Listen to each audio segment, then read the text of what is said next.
So, Scott, you talked to you the last couple of weeks here about some of your new adventures, and now it looks like things have fallen into place. Of course, your talent is exquisite, and we're trying to figure out what the Midas Touch Network is. I think our fans would be interested in as well, your new adventure.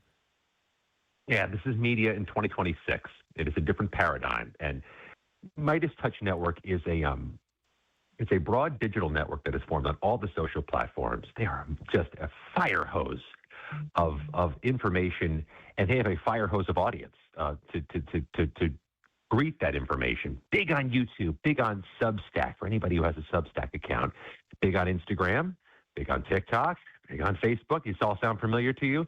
And they wanted to kind of grow a news organization to go along with for those audiences, and they decided to start in Washington because a lot of Washington news drives a lot of engagement, drives a lot of debate and conversation, and they saw somebody available and said, hey, this guy, he can come talk about Horace Brown, or he can talk about the news. Scott, the White House had some things to say about your professional shift. Can you explain what was said to our fans and your response? Yeah, the White House press secretary, the White House communications director, both had some criticisms of CBS in saying that if Scott's going to work for an organization that also has opinion on its platform, that maybe Scott had an opinion politically when he was doing news for CBS. I disagree with the premise, but I understand the concern. Going to work for a digital communications network like Midas is kind of like going to work for Fox News, kind of like going to work for MS Now, where there are some opinionists on the platform in the evenings or during the day. You still need some journalists. And Fox News has some of the best reporters in Washington. MS Now has some of the best investigative reporters in America.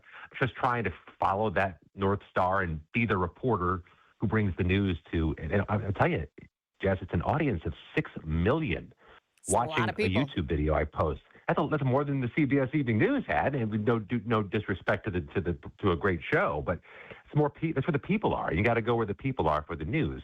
Now, I've told you both this before. You uniquely make your show animated, energized, and local. Your audience stays loyal to you for that reason. But in television, it's hard to keep those audiences because they're looking for other places to go. And this is where they're going. So, Scott, I'm curious about news outlets, and you've seen this, right, in your time, especially in Washington, D.C., where one news outlet, they cater toward the right-leaning. One news outlet caters toward the left-leaning. I have found you to be a person who explains what is going on with both sides, tries to explain the argument in a manner that I believe is unbiased. Does that sort of bifurcate the media outlets where it feels slanted? Pending where you go, it feels slanted. And how is Midas different? Well, your point is so true. It's such a paradigm, especially of cable, right? If you're still somebody who consumes cable news, you almost have like a silo you can go into if you want to feel comfortable there, where they only talk about the stories you want to hear about, and they only talk about the types of opinions you might want to hear.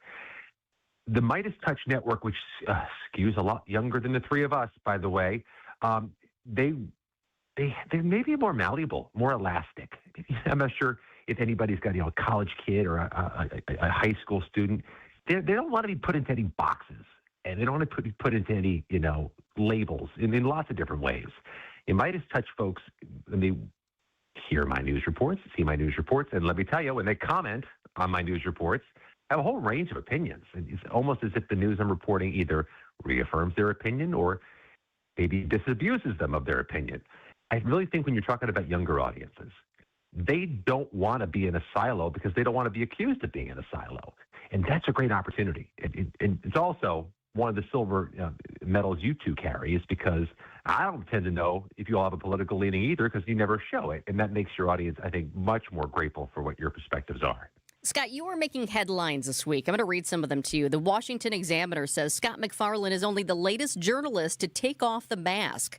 The Hollywood Reporter reports Scott McFarland joins Midas Touch Network after departing CBS News. There was another one, what Scott McFarland's move really means. You are used to reporting the news. That's what you do, but you have become the news this week. What does that feel like for you? Yeah, that's never comfortable, by the way.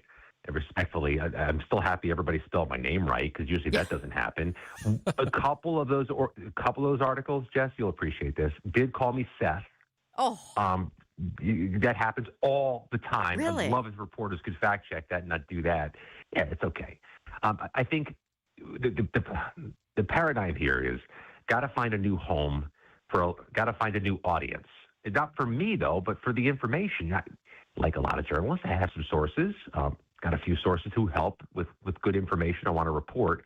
But working in television, you didn't always get the airtime.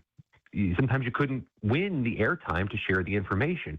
Here you got limitless bandwidth. So anybody gives me a good scoop or information I think is important for the public to know, I can go ahead and there's a home for it. There's no competition to get the thing out to people. I like that a lot.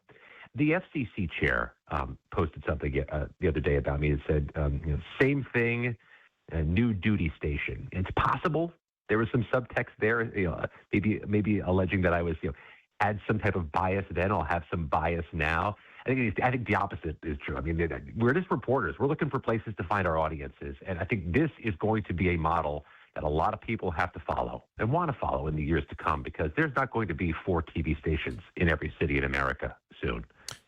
Milwaukee maybe does not have every one of the affiliates it has now in 2 to 5 years. Same is true in every city across America. And there's got to be a place for all those talented journalists to go to report news. There's too much news and not enough reporters, so we got to do something about it. Yeah, Scott, you called it media in 2026, transitioning from what I would describe as legacy media to this sort of newfangled media with Midas Touch. What does it say about the state of legacy media that CBS is ceasing their radio operations? And we are partners with CBS. It's how we were able to get connected with you, and we are forever grateful for that. But that legacy is coming to an end. The thing about radio and the thing about CBS radio that I thought was most resonant, all the things that work for social media influencers, think of the people maybe like your kids would watch on TikTok or the people maybe you like on social media. The reasons they succeed is because they are stealing radio's tactics. Radio is so good at being one-on-one, being intimate and personal. One person talking to one person. That's radio at its best. TV can never do that right. You feel like somebody's speaking just to you in radio. Social media has stolen that skill to try to win over radio and TV's audiences.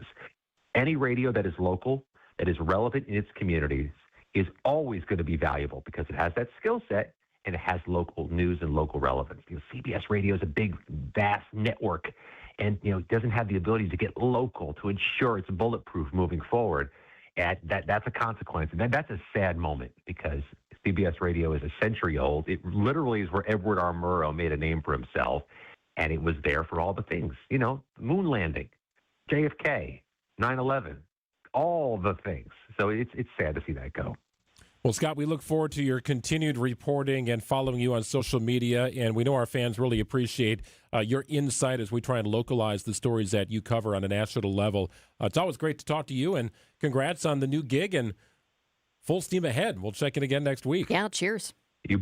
You both know the best part of my week. Let's keep it going. We really appreciate that. Scott McFarland joining us now with the Midas Touch Network. It's 1:57. News coming up.